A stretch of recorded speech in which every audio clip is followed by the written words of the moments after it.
says she's been in a consumption these many months. I heard him tell Mr. Henley, and now she has nothing to keep her, and she'll be dead before winter. You must come home directly. You're to nurse it, Nellie, to feed it with sugar and milk and take care of it day and night. I wish I were you, because it will be all yours when there is no Mrs.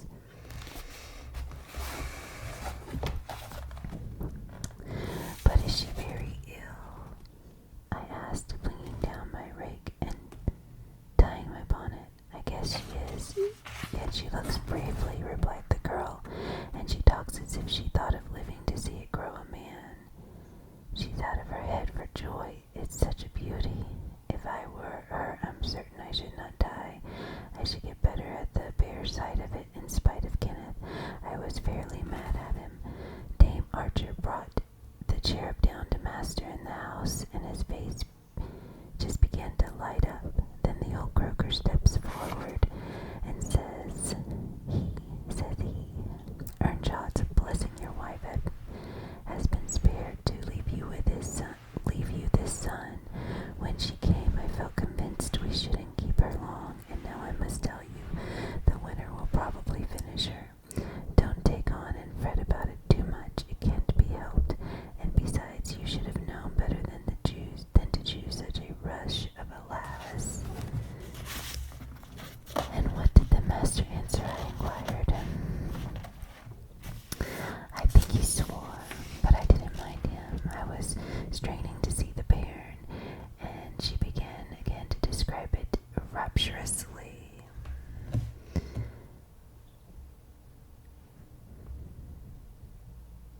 I, as zealous as herself, hurried eagerly home to admire. On my part, though I was very sad for Henley's sake, he had no room in his heart only for two idols. His wife and himself. He doted on both and adored one, and I couldn't conceive how he would bear the loss.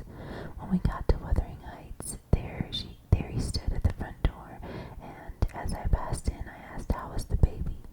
Nearly ready to run about now, he replied, putting on a cheerful smile.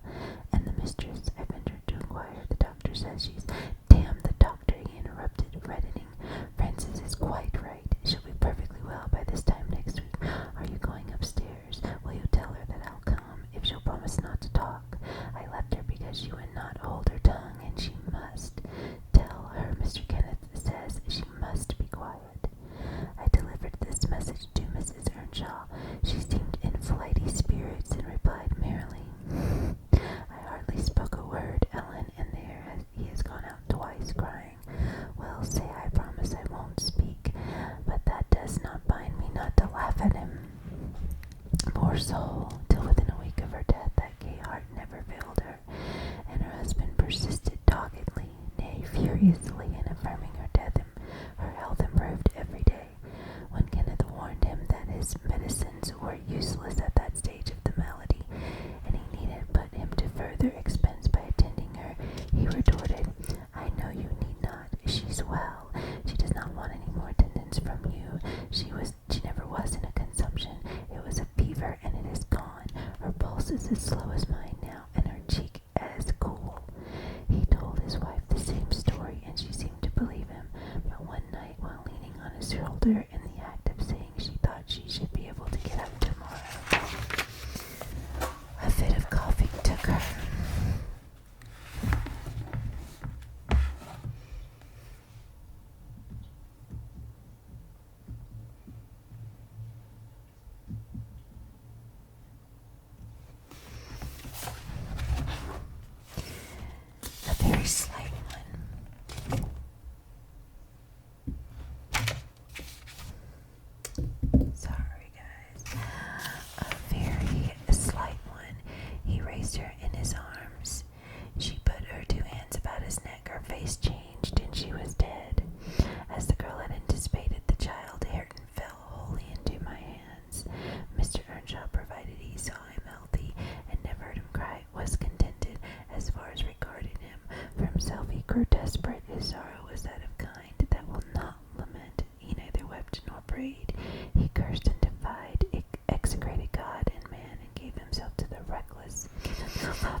master's sister and excused his behavior more readily than a stranger would.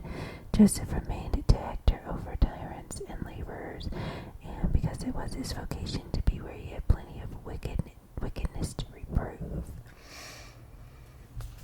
The master's bad ways and bad companions formed a pretty example for Catherine and Heathcliff. His retreatment of the latter was enough to make a fiend of a saint, and truly it appeared as if the lad were possessed of something diabolical at that period. He delighted to witness Hindley degrading himself past redemption, and became daily more notable for savage sullenness and ferocity. I could not half tell what an infernal house he had. The curate dropped calling, and nobody decent came near us at last, unless Edgar Linton's visits to Miss Cathy might be an exception. At 15, she was the queen of the countryside. She had no peer, and she did turn on a haughty, headstrong creature. I own I did not like her after her infancy was past, and I vexed her frequently by trying to bring down her arrogance. She never took an aversion to me, though. She had a wondrous constancy to old attachments. Even Heathcliff kept his hold on her affections unalterably, and young Linton, with all his superiority, found it difficult to make an equally deep impression. He was my late master. That is his portrait over the fireplace. It used to hang on one side and his wife's on the other, but hers has been removed, or else you might see something of what she was. Can you make that out? Mrs. Dean raised the candle, and I discerned a soft-featured face exceedingly resembling the young lady at the Heights, but more pensive and amiable in expression. It formed a sweet picture. The long, light hair curled in slightly on the temples. The eyes were large and serious, and the figure almost too graceful. I did not marvel how Catherine Earnshaw could forget her first friend for such an individual. I marveled how much he, with a mind to correspond with his person, could fancy my idea of Catherine Earnshaw. A very agreeable portrait, I observed to the housekeeper. Is it like? Yes, she answered, but he looked better when he was animated. That is his everyday countenance. He wanted spirit in general. Catherine had kept up her acquaintance with the Lintons since her 5 weeks' residence among them, and she had no temptation to show her rough side in their company, and had the sense to be ashamed of being rude where she experienced such invariable courtesy. She imposed unwittingly on the old lady and gentleman by her ingenious cordiality, gained the admiration of Isabella and the heart and soul of her brother, acquisitions that flattered her from the first, for she was full of ambition, and led her to adopt a double character without exactly intending to deceive anyone. In the place where she heard Heathcliff termed a vulgar young ruffian, and worse than a brute, she took care not to act like him, but at home she had small inclinations to practice politeness that would only be laughed at, and restrain an unruly nature when it would bring her neither credit nor praise. Mr. Edgar seldom mustered courage to visit Wuthering Heights openly. He had a terror of Earnshaw's reputation, and shrunk from encountering him, and yet he was always received with our best attempts at civility. The master himself avoided offending him, knowing why he came, and if he could not be gracious, kept out of the way. I rather think his appearance there was distasteful to Catherine. She was not artful, never played the coquette, and had evidently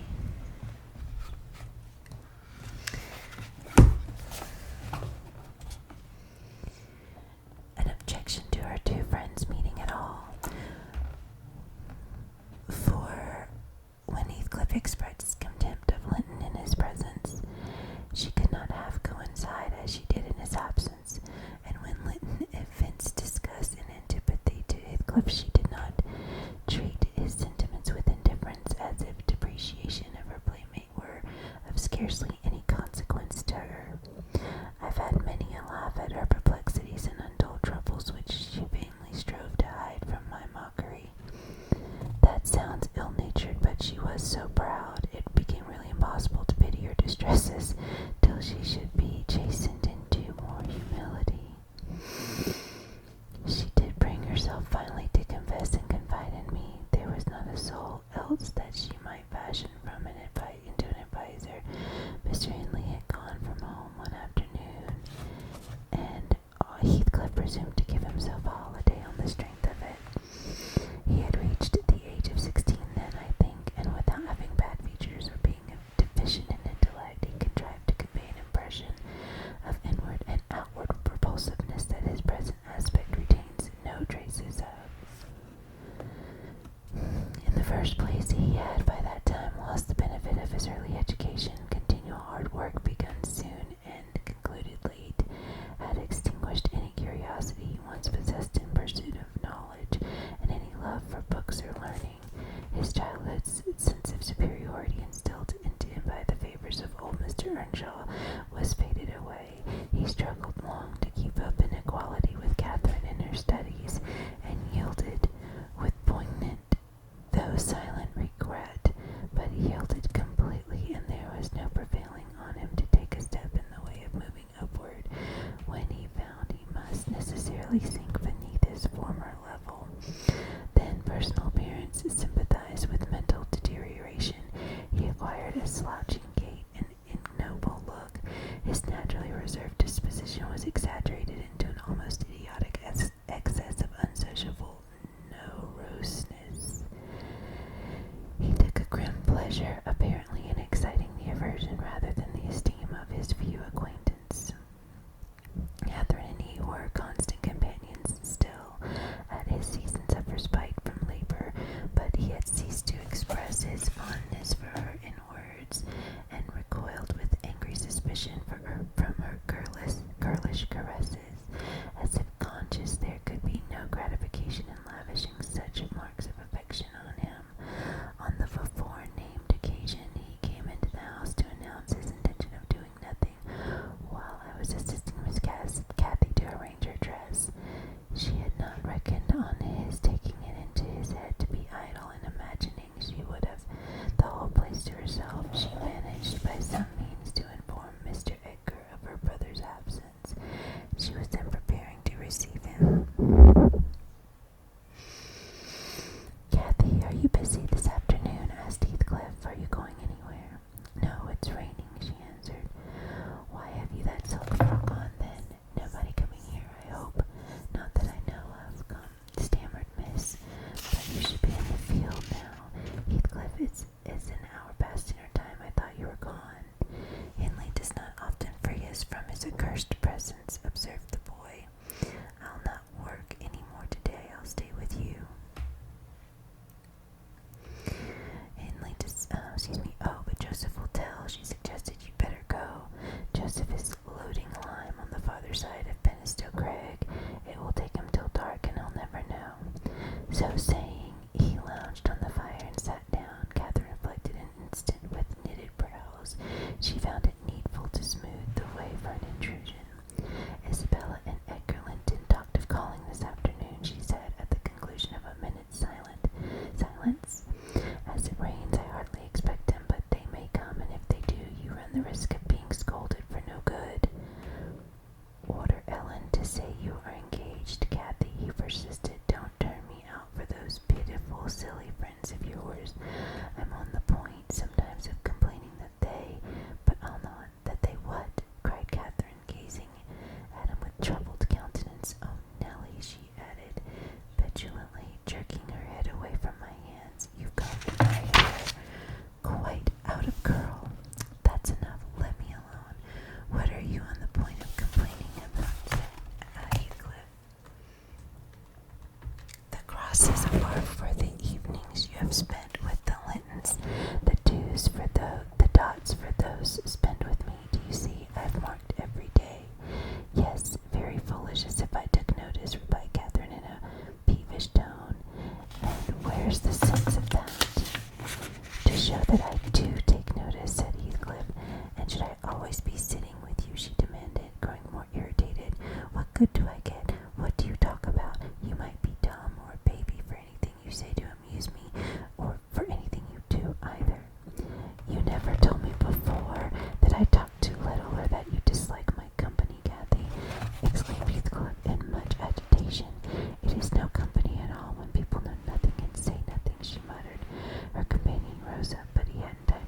express his feelings further, for her horse's feet were heard on the flags, and having knocked gently, young Linton entered, his face brilliant with delight at the unexpected summons he had received. Doubtless Catherine marked the difference between her friends as one came in and the other went out. The contrast resembled what you see in exchanging a bleak, hilly coal country for a beautiful, fertile valley, and his voice and greeting were as opposite as his aspect.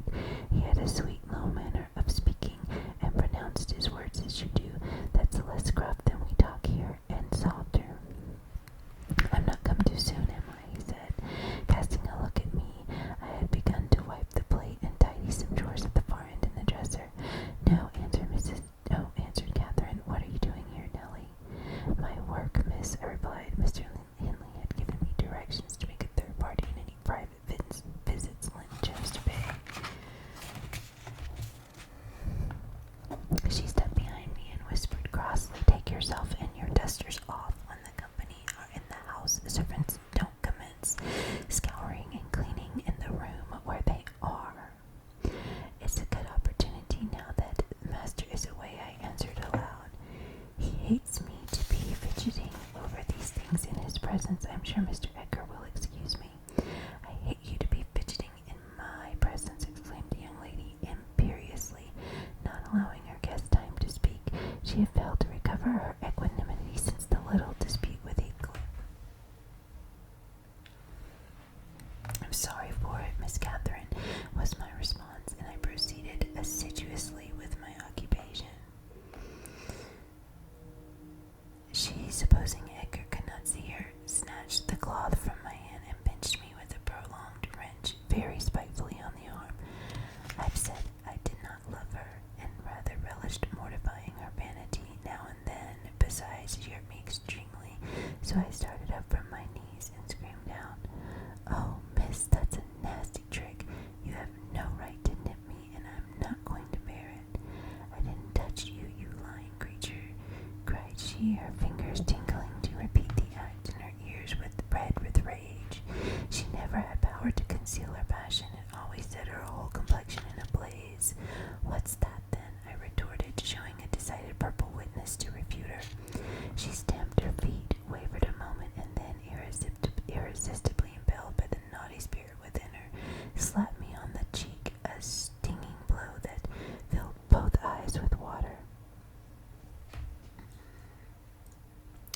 Catherine, love, Catherine, surprised Linton, greatly shocked at the double fault of falsehood and violence which his idol had committed. Leave the room, Ellen, she repeated, trembling all over. Little Hareton, who followed me everywhere, was sitting near me on the floor. At seeing my tears, commenced crying himself, and sobbed out complaints against wicked Aunt Cathy, which drew her fury to his unlucky head. She seized his shoulders and shook him off, till the poor child waxed livid, and Edgar thoroughtly laid hold of her hands to deliver him.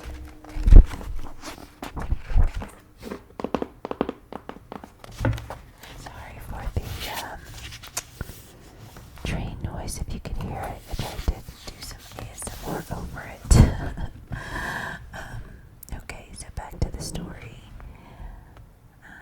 And shook him till the poor child waxed livid, and Edgar thoughtlessly laid hold of her hands to deliver him. In an instant one was wrung free, and the astonished young man felt it applied over his own ear in a way that could not be mistaken for jest. He drew back his consternation. I lifted Hareton in my arms and walked off to the kitchen with him, leaving the door of communication open, for I was curious to watch how they would settle their disagreement.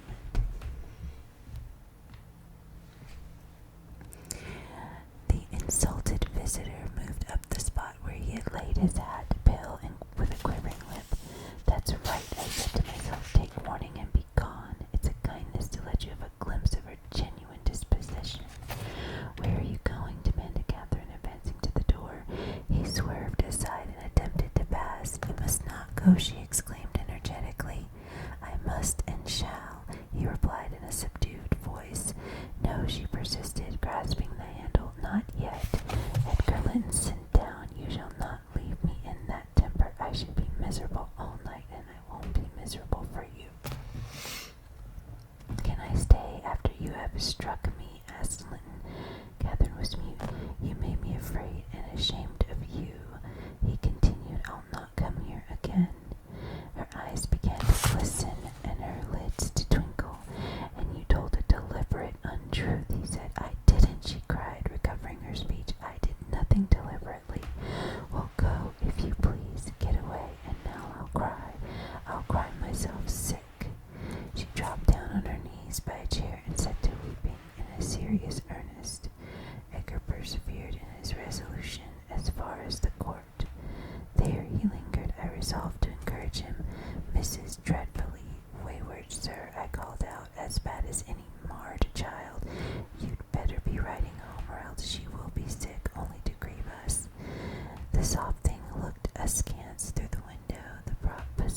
doted upon, but now he's just very kind of like Cinderella. Reminds me of Cinderella a little bit.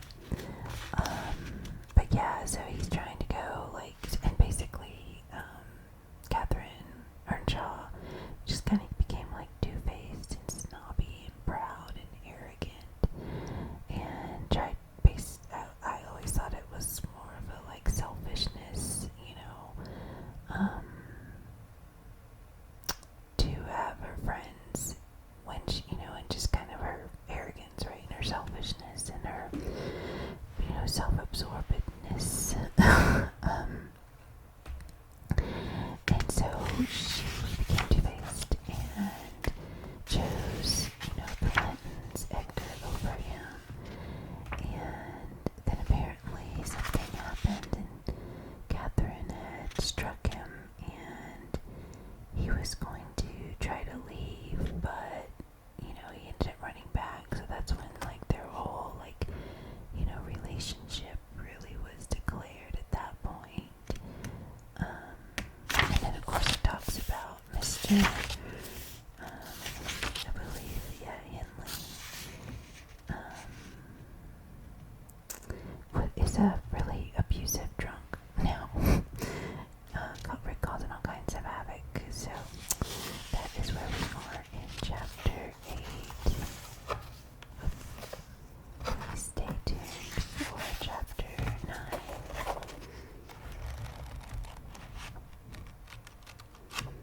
Hope you enjoyed